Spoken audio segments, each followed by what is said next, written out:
भारतीय संस्कृति में गौ माता यानी गाय शांति का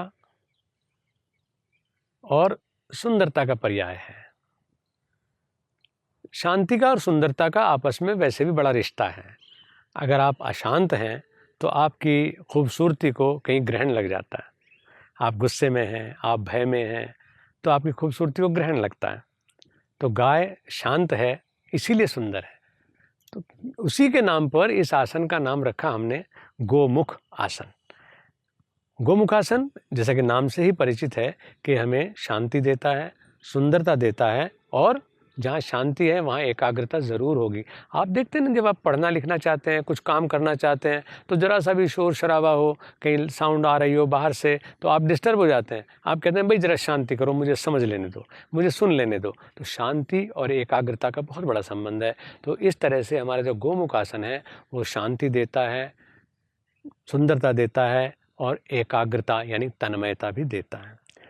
कहते हैं कि गोस्वामी तुलसीदास जी ने रामचरितमानस की जो रचना करी वो गोमुख आसन में बैठ करके ही की। आप कभी रामायण के पन्ने खोलें रामचरितमानस के तो आप देखेंगे कि वहाँ पर गोस्वामी तुलसीदास जी का जो चित्र लगा हुआ है वो गोमुख आसन की स्थिति में ही बैठे हुए हैं। यानी उन्होंने अपने आप को पूरी तरह से शांत और व्यवस्थित करके इस कार्य को किया है। ये आँखों जो गोमुख आसन में, क्योंकि योगी लोग डेस्क लेकर के, बेंच लेकर के और वर्किंग टेबल उनके पास नहीं होती थी। वो तो जंगलों में काम करना है, उन्होंने वहीं पर सारी रचनाएं करनी है और लिखने का काम भी उसी में करना है। तो उनके पास गोमुख आसन में बैठना एक रेडीमेड टेबल भी उनको दे देता है। यानी वैज्ञानिक रूप से जितनी दूर से आप ठीक से पढ़ और लिख सकते हैं उतनी दूरी आपके घुटने और आपकी आँखों की गोमुख आसन में रहती है। यानी आप प्रॉपरली देखते हुए अपने पीठ के एंगल को डिस्टर्ब किए बिना, वरना आजकल तो अगर आप पढ़ाई लिखाई का काम करने लगते हैं तो स्पॉन्डिलाइटिस साथ में बीमारी इनवाइट कर लेते हैं, कंप्यूटर में काम कर लेते हैं तो स्पॉन्डिलाइटिस इनवाइट कर लेते हैं। लेकिन अगर आप गोमुख आसन में बैठ करके पढ़ने लिखने का काम करते हैं तो जहां हमें एकाग्रता और सुकून मिलता है वहां ये भी फ़ायदा है कि इससे हमारी जो आँखों का विज़न है वो भी हम लॉस नहीं करते हैं और बिना पीठ को, बिना रीढ़ को नुकसान दिए हम लेखन पाठन का काम कर सकते हैं। बातें तो बहुत हो गई, लेकिन गोमुखासन करना कैसे चाहिए ये बात जाननी बहुत ज़रूरी है। गोमुखासन का तरीका ये है कि आप पहले अपने आसन पर बैठ जाएं और इस तरह से बैठें कि दंडासन में, यानी सामने पैर फैला करके अपने आसन पर बैठ जाते हैं।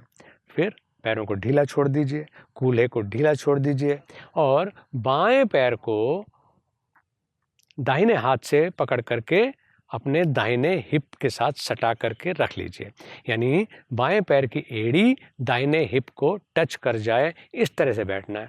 और फिर साथ में ही हम ये करेंगे कि दाहिने पैर को बाएं हाथ से पकड़ करके उसको ऐसे फोल्ड कर लेते हैं कि दाहिने पैर की एड़ी बाएं हिप से टच करे। यानी बाएं पैर की एड़ी दाहिने हिप को टच कर रही है और दाहिने पैर की एड़ी बाएं हिप को टच कर रही है। इसका मतलब क्या हुआ कि घुटने फोल्ड कर लिए हैं और घुटने के ऊपर घुटना हो गया है। यानी दोनों घुटने एक दूसरे के ऊपर आ जाते हैं इस अवस्था में। फिर इससे आगे हमें ये करना होता है, गोमुख आसन का पूरा लाभ लेने के लिए, यानी कहें कि उसके मेडिकल बेनिफिट्स भी लेने के लिए हमें ये करना है कि जो घुटना ऊंचा होता है उसी तरफ के बाजू को हम ऊंचा उठा लेते हैं इस तरह से। और फिर जब बाजू ऊंचा हो जाए तो फिर कोहनी से बाजू को फोल्ड कर लेते हैं और अपनी हथेली को अपनी पीठ पर टच कर लेते हैं। दूसरे बाजू को पीछे से मोड़ लेते हैं और दोनों हाथ एक दूसरे को पीछे जा कर के ऐसे ग्रिप कर लेते हैं। तो ये अवस्था हमारी बन जाती है गोमुख आसन की। और गोमुख आसन में जब हम ऐसे बैठेंगे, यानी ऊपर जो अपर आर्म है हमारा वो कानों से टच करता हुआ होगा, कमर हाथ जो है वो पीठ से टच करता हुआ होगा, दूसरा हाथ पीठ को में दोनों हाथ एक दूसरे को कोलैप्स करके पकड़ करके रखे हुए होंगे। तो इस अवस्था में बैठे हुए तो जो बाजू ऊंचा है उस तरफ का जो सीना है वो ऊंचा बना रहता है और इसमें हम लंबे श्वास लेते हैं जब हम इसका आसन के रूप में अभ्यास करते हैं। इसी तरह से फिर पैर की स्थिति बदल लेते हैं, यानी दूसरा घुटना ऊपर आ जाएगा और जो घुटना ऊंचा है वही बाजू ऊंचा चला जाएगा। पीछे से फिर उसी तरह हाथ को पकड़ेंगे, यानी इस बार हमारा दाहिनी तरफ का जो रिब्स हैं वो थोड़े से उन्नत हो जाते हैं, ऊंचे हो जाते हैं और हम रेगुलर ब्रीदिंग इसमें लेते रहते हैं। इससे सबसे बड़ा फ़ायदा क्या होता है कि आज की जो आपकी स्ट्रेस भरी, तनाव भरी ज़िंदगी है, उसमें आप श्वास पूरा लेना ही भूल गए हैं और तब कभी जा कर के जब अस्थमा हो जाए, हार्ट की प्रॉब्लम हो या बहुत ज़्यादा आप कंजेशन में हो, तब आप पूरा सांस लेने के लिए स्ट्रगल करते हैं और या फिर आपको पूरा ऑक्सीजन लेने के लिए जमाई लेनी पड़ती है। लेकिन गोमुख आसन करने वाले आदमी को जमाई नहीं लेनी पड़ती है। गोमुख आसन में आप रहेंगे तो आपके जो लंग्स का अपर पार्ट से लेकर के बॉटम पार्ट तक प्योर ऑक्सीजन यानी शुद्ध जो प्राणवायु है वो वहाँ तक जाएगी। आपके लंग्स पूरी तरह प्योरीफाई होंगे, परफेक्ट परफॉर्मेंस में होंगे और जब लंग्स परफेक्ट परफॉर्मेंस में होंगे तो उनका जो कार्य है वो क्या है कि वो रक्त का शोधन करते हैं, शुद्ध हवा का कांटेक्ट हमारे हार्ट के साथ बना करके। तो जब पूरा शुद्ध हवा जाएगी, हार्ट जो है वो ठीक से गंदे रक्त को हार्ट लंग्स के कांटेक्ट में ला करके प्यूरिफाई करता रहेगा, तो लंग्स भी स्वस्थ रहेंगे, रक्त भी शुद्ध रहेगा, हार्ट का परफॉर्मेंस भी सही रहेगा और सबसे बड़ी चीज़ ये है कि हमको कभी भी अस्थमा और ब्रोंकाइटिस जैसे रोग जो हैं वो नहीं होंगे। तो कुल मिलाकर के ये माना जाएगा कि हमें गोमुख आसन सुंदरता देता है, एकाग्रता देता है, शांति देता है, निरोग हृदय देता है, निरोग फेफड़े देता है, रक्त की शुद्धि करता है।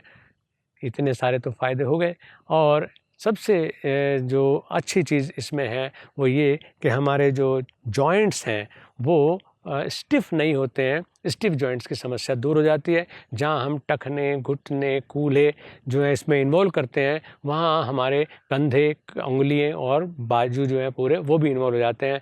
तो संधिवात जैसी घातक यानी परेशान करने वाली जो तकलीफ़ें हैं उनसे हम बचे रह सकते हैं। तो गोमुख आसन आसान आसन है और सब लोग कर सकते हैं। ख़ास तौर से एक स्थिति ऐसी भी आती है जैसे हमारी गर्भवती बहनें हैं, तो वो उस अवस्था में सारे आसन नहीं कर सकते क्योंकि उसमें जैसे जैसे बेबी इन वॉर्म जो गर्भ में बच्चा का बढ़ोतरी होती है, विकास होता है, उसके साथ साथ उनके शरीर की बनावट में परिवर्तन होने लगता है।